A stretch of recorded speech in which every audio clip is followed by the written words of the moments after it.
Why, good afternoon, everyone. Good afternoon, council member. And welcome to Ward 7 and welcome to Dupont Commons. It is my pleasure this afternoon for all of us coming together for the naming of the 3900 block of Burns Place Southeast as Phebbie Scott Way. To say the least, Phebbie Scott was an active participant in many community outreach programs. She was a vocal advocate for employment, training, and home ownership opportunities for public housing residents, and so much more to so many in her community. Ms. Scott was a 30-year resident of the Fort Dupont Dwellings, which we know is right across the street and right up the way, the president of the Fort Dupont Resident Council, and she was elected as the resident commissioner and family property representative on the 9-member DC Housing Authority Board of Commissioners as one of the first of three residents that were ever elected to the board.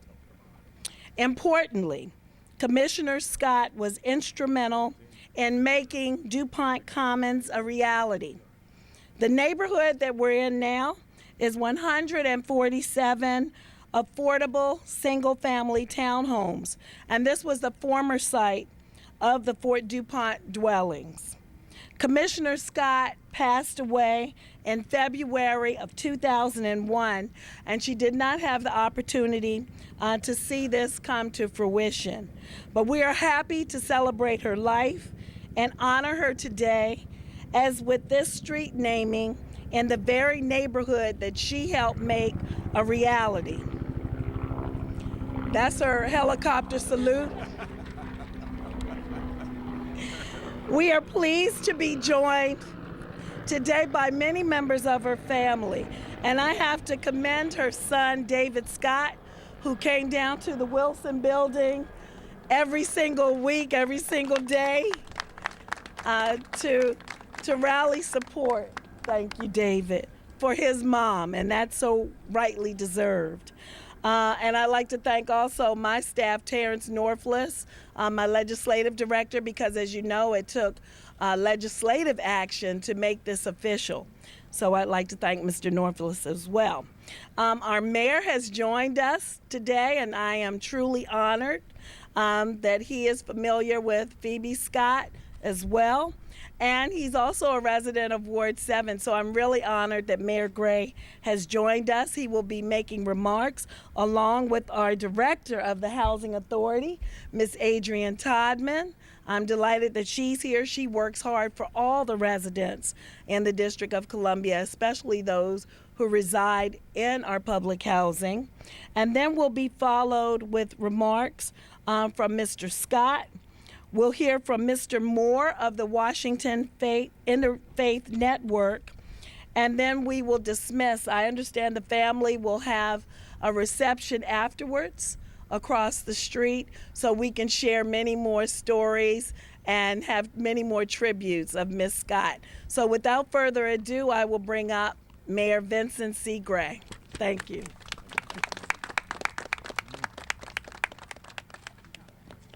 Well, thank you very much, and good afternoon, everybody. Good afternoon. Let me begin by apologizing because I personally, solely, individually screwed this time up, and I want to apologize for keeping you all waiting out here. We had a senior event, and if I had looked at the schedule more closely and listened more carefully to those who were trying to make sure I knew what time it was, I would have been here earlier. So please accept my apology. But you know, it's a real honor to be a part of an event for a street naming for someone who really is legendary. There are lots of people who know who Phebbie Scott was in this ward and across this city. I'm delighted to be here with the director of our housing authority and all the other leaders, the commissioners who are here. She was, I think, the first resident commissioner in the District of Columbia. And isn't it fitting that she was selected to be in that role because she worked hard to try to make sure that the quality of life was improved for people in the District of Columbia broadly, and certainly in the community where she lived and the community that she served so ably. You know, people pass on and people forget who they are and whatnot, and this is a great way of remembering who Phebbie Scott was. And David, I want to thank you for your advocacy on behalf of your mom and the outstanding work that you did to try to make this happen.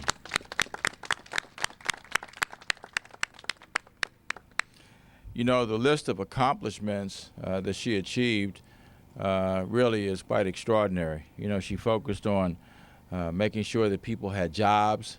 She focused on affordable housing, which continues to be an issue for us. I think she would be very proud that in this budget that's upcoming, that begins on October 1st, we have $100 million in there for affordable housing. Yeah. And I feel absolutely certain, too, that when this budget was being reviewed by the council member, that she would have been right there, right there advocating. And for those who weren't supportive, I'm sure she would have been waiting for him outside to have a word with him. But she also worked with a lot of organizations as well. Marshall Heights, an organization that has done much for many. She worked with the Casey Foundation. She worked to help establish drug treatment programs, which we know is an important issue for so many of our people here in the District of Columbia. She worked with the National Resident Management Corporation. She was a part of that board. And also, I think she would be very proud of this also. She was involved with Healthy Start. Everybody know what Healthy Start is? It's a program in which we try to ensure that prenatal care is available to women who otherwise might not access that care. And one of the most demonstrable ways in which we see that is in the infant mortality rate. Back in the 90s, I was at the director then of the Department of Human Services. Our infant mortality rate was so high, it was second only to Detroit in the nation, the highest city in the nation, but for Detroit. And Phebbie Scott worked with that program, worked with that grant, worked with the organization that we put together. And at the time, and this is pretty incredible, it's 23.2 deaths per 1,000 live births, which is, again, second highest to Detroit, and certainly nothing to be proud of. And the work that's been done now over those years, we were proud to be able to announce just a couple of months ago at our new Anacostia clinic that it has come from 23.2 over all those years down now to 7.4, which is one of the lowest in the nation. We still have a long ways to go, but she certainly contributed to us being able to make that important accomplishment. So, you know, I think it's brilliant that it's not Phebbie Scott Street, it's not Phebbie Scott Road, it's not Phebbie Scott Avenue, it's Phebbie Scott's Way. And we know that not only is that the name, but it's also a description of her advocacy and getting things done. Because if you didn't do it Phebbie Scott's way, you would become part of the road. So again, I'm delighted to be here to be able to help dedicate this new effort in memory of Phebbie, to dedicate this new street that exists, frankly, because of the work that was done to invest in affordable housing and housing that we all can be proud of. So again, Council Member, I want to thank you for your support today as we day before yesterday, Tuesday, as we try to make more opportunities available to everybody. People often ask me, what does one city mean? Does it mean everybody gets along with one another? Absolutely not. What it means to me is that no matter where you live in this city, you should have the same opportunities as everybody else. You should have the same housing opportunities. You should have the same job opportunities, and you should have the same shopping opportunities. And that's what we're trying to bring to the District of Columbia, especially on the east end of the city. And again, I'm a proud resident of Ward 7. And frankly, the council's action, and I commend you. I listened to you speak the other day, and I thought you were quite persuasive. And did anybody see the council session the other day? Our council member did a great job of expressing why it was important to support support the veto, because there will be more opportunities. We got high unemployment rates in this city, and there are going to be job opportunities for people, and that's going to open the door to additional opportunities for many people in the District of Columbia. So, Councilmember Alexander, I want to thank you. I want to thank Phebbie Scott's family for being here today. And isn't it a beautiful day to be able to dedicate this street, doing it Phebbie Scott's way. Thank you all very much. Good afternoon, everyone. You can tell the quality of someone and their leadership by the many monuments that they leave behind. And I think for Commissioner Scott, who I will choose to call her Commissioner Scott, that's what she was to me, you can see three very vivid and monuments. So first is her beautiful family. Who I've had the pleasure to meet for the first time, and who clearly had the wonderful qualities that Commissioner Scott had passed on to her family and her beautiful grandchildren. Let's give them another round of applause. The other monument is this beautiful Dupont Commons that the Housing Authority works so closely with our partners to bring to fruition, providing affordable homeownership opportunities here in D.C. Some time ago. And it's looking great. To all the homeowners who are here, congratulations. The community is coming together and looks fabulous. The third monument, yay, Dupont Commons. The third monument is the leadership that Commissioner Scott left behind. As the mayor and the council member mentioned, she was the first of the resident commissioners that the Housing Authority had at its creation. She was joined by Mr. Ken Brown and Ms. Dorothea Farrell, both of whom have passed on and transitioned as well. And so I think, though, that the leadership that the three of them, particularly Commissioner Scott, brought forward, gave birth to the leadership of Kennett Council, who now serves on the board, to Karen Settles, who's a number of leadership positions, too numerous to mention, and also to Aquarius Vengashri, who is currently the family commissioner for the Housing Authority, which is the slot that Ms. Scott had so many years ago, and finally to Frank Lancaster, who is a senior representative. So I would just like to say, on behalf of the board, on behalf of the staff of the Housing Authority, and quite frankly, on behalf of every single person the Housing Authority serves, all 50,000 families who are in public housing and a voucher, thank you to the family, thank you to the leadership, thank you to the mayor and the council member for bringing us here today for this fourth monument to this incredible lady. And I'm very honored to be here to share this day. Thank you.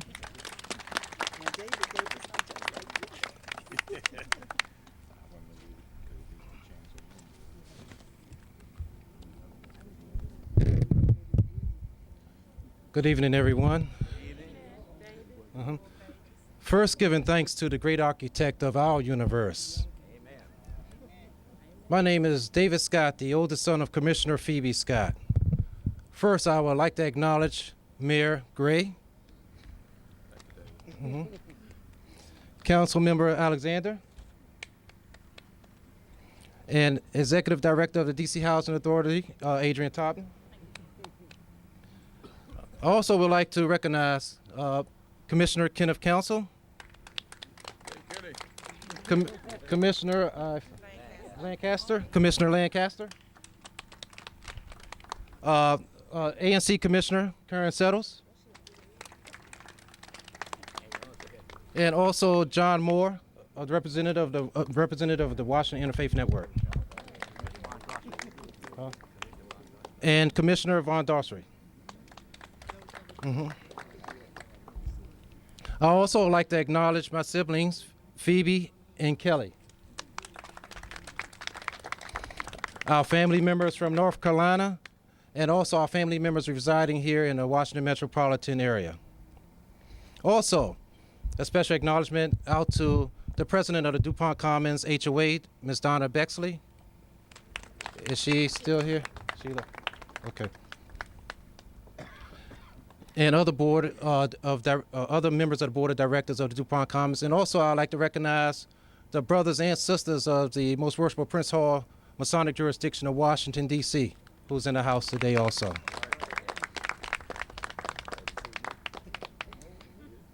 And also friends of Commissioner Phebbie Scott, and most of all, the residents of Dupont Commons. On behalf of myself and family, I'd like to thank all of you for your attendance and for being a part of this great occasion. As I recollect on a time when my mother first got started and involved in community service, I think back to a time when prosperity for this community seemed like a dream.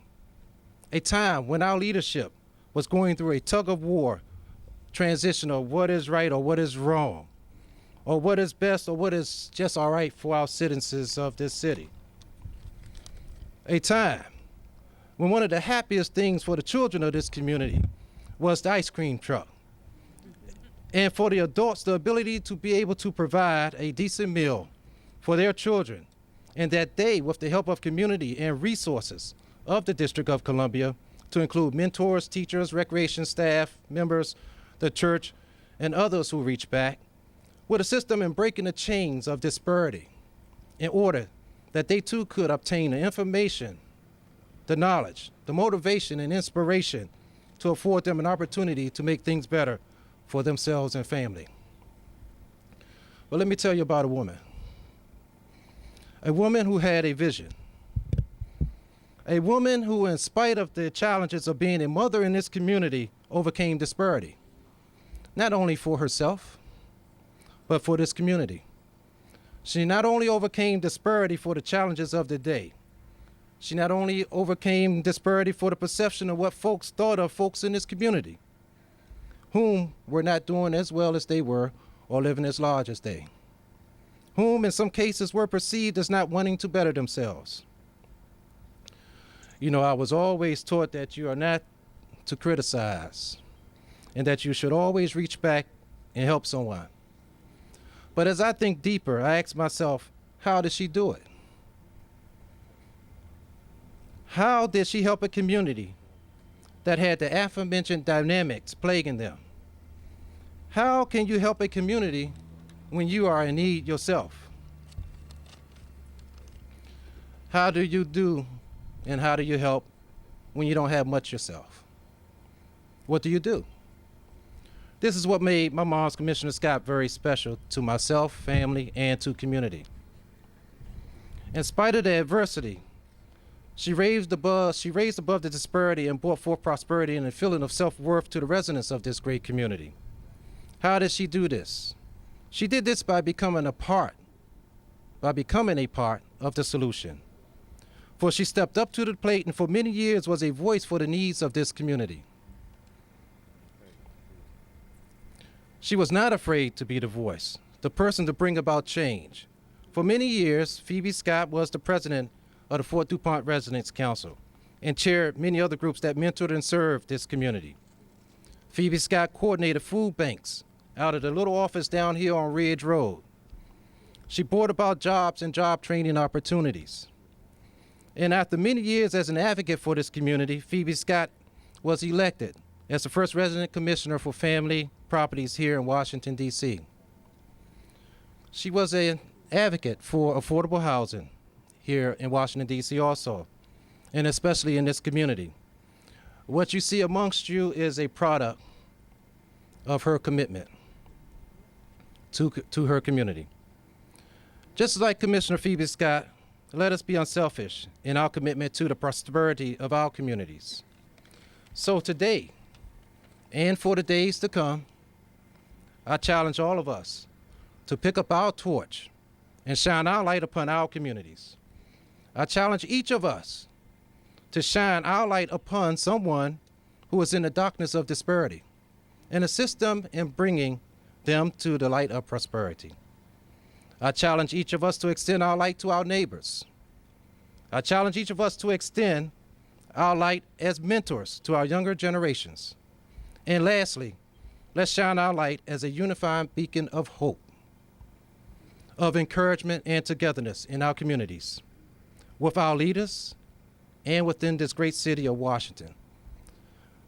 So, as we dedicate and celebrate the legacy of a woman who gave her all for community, let us remind ourselves that we too have a contribution to make, and that we too must keep our light lit on the dark pathways of disparity so that others can find their way to prosperity.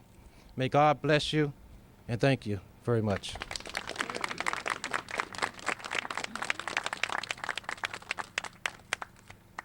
My name is John Moore, and at the time, before there was anything here, wasteland, now early that there were housing here, but I wouldn't be here today, this wouldn't be here today, except that Phebbie Scott, as the president of the Residents Council, when there was this group called Washington Interfaith Network, came knocking, looking for some place to build a large number of affordable, she said, okay, I'll work with you. I had done stuff in housing finance, but she educated me about what it really means. It's not just money, it's people. And she was a person bigger than life. In fact, the whole time, even after she passed, I knew that she was looking over this development as it went forward, as it got done, and as folks bought their houses here. She also had a vision of what it really meant. That is, for example, we had local residents became workers on this site and went on to continue in construction. She had a vision about what the qualities of the neighborhood would be. She was part of the group that chose what the designs were going to be and who the developer was going to be. She was in the middle of everything, and so I can understand why she was put on the Housing Authority to help them. I just want to add, I don't want to take a lot of time, but I want to add that this was the first project Washington Interfaith Network did, but it did only because we had the mayor's office at the time help, we had the city council help, we had major financial institutions that gave no interest loans to build this. We had even the U.S. Congress passed $1 million to help Dupont Commons. So it took everybody working together, and I look forward to that continuing. And then finally, I would like to bring the regards from Ray Nix, who was the original project manager and now is the principal who runs Urban Matters, which is doing affordable housing in the district, and also from the folks at Enterprise Home who helped do the building. And again, thanks to everyone here, and thanks also particularly to the residents, the association, council, and board of directors that's keeping this going, because without them, you wouldn't have a community. So again, thank you everybody, and thanks to Phebbie. Thank you.